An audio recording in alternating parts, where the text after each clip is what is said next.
This week on Hawk Heroes, Hank and Phil meet a new friend who shares their love of hawking, and they meet and rescue a friend in dire need, but in the end learn sometimes your best just isn't good enough. This week on Hawk Heroes. Hey, my name's Hank, the hawk hunter, and I'm here with my good buddy Phil, the falcon finder. That's right, and we have just gotten a 743 on our radio that there's a hawk in danger up here in this summer right here, and we took our roadmaster and we're gonna go get ourselves a hawk. Hank and Phil have just received a call that there's a local hawk with a broken wing in danger. They race down the road in their roadmaster, hoping to make it in time. Whew, I'll tell you what, bulls, hawking is hard work. Hydrate. What you're gonna want to do is get down on all fours, get that level plane of sight through the weeds. I reckon that's right. Then you gotta look for the beak. Look at that beak. Beak's first thing you're gonna find. Now when you're down with falcons, what's the most dangerous thing about them? Well, they're tricky at both ends and questionable in the middle. You gotta look out for the talons, and you gotta look out for that beak. The boys arrive in Hard Scratch, Kentucky, and just minutes later arrive on the spot where the hawk was last seen. They spring into action. Hurrah, Phil, we find ourselves in Hard Scratch. It's time to get that hawk. Whoa, let's see what we can get. Oh, it's coming right up on here. He's a speedy little guy. Now, where's the hawk, son? Well, he just hopped there and he's like in the grass right back there. The hunting operations can get tricky. He was sitting on the fence with me, and then like right as I called, he's like, oh, he's on the move. Yep. So he has since crossed the creek. Mind you, he can't fly. Okay. He's just like hopping along.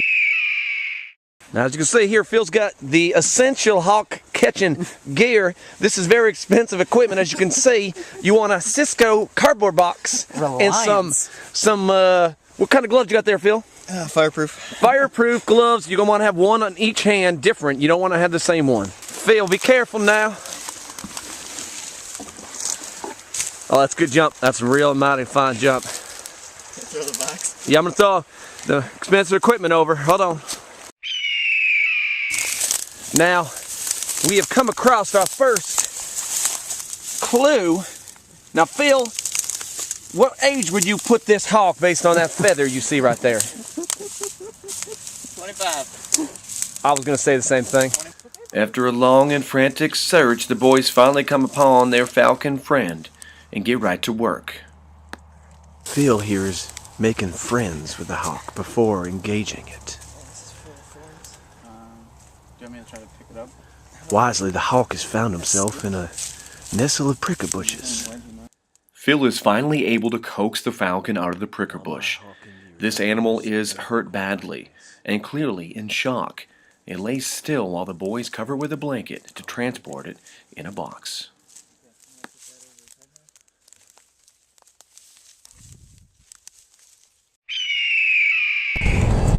Hey y'all, we're heading back now to get to the vet. This is Hank. Now, I'm going to talk a little bit of something here with Ricky the Raptor Wrangler. He's the one that found this here hawk.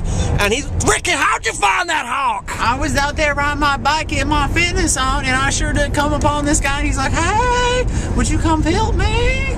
Now, Ricky, this is like the 15th hawk you have found this month. How did the hawks find you? I rub myself with bacon every day. Thank you very much. Thank you, ma'am. How big is that hawk? It's a big hawk, ma'am.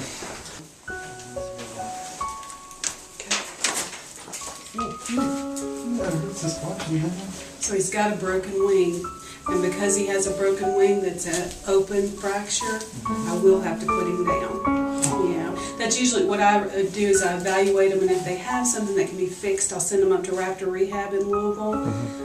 I'll give them fluids and steroids and you know, get them warmed up and everything, but you can appreciate that fracture, easy big guy, easy. That fracture right there is open, and he also has an injury right there that's substantial. That's right. That's why, yeah, I picked up that owl the other day. That's right. He doesn't have to suffer, and that, you know. So we'll take care of him humanely, and he won't have to suffer. Yeah. Thank you guys for bringing him in.